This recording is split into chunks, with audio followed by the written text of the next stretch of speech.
Ayan, for today's video, nagluto ako ng kahapon nagsabaw kaming isda, ngayon sabaw uli kasi maraming gulay na stock sa ref char. Hindi, may lagyan naman ng tawag dito, sinigang to na may saging na saba. Dami kasi namin saba, sayang naman kung iba yung iba masira. Kaya nagbuto-buto kami ng baboy ngayon, may sabaw. Ayan mga kalaka, buto-buto for lunch. Ayan,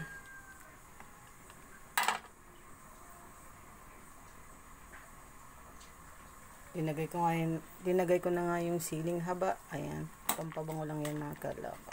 Kalalagay ko mga pangalang ng kangkong.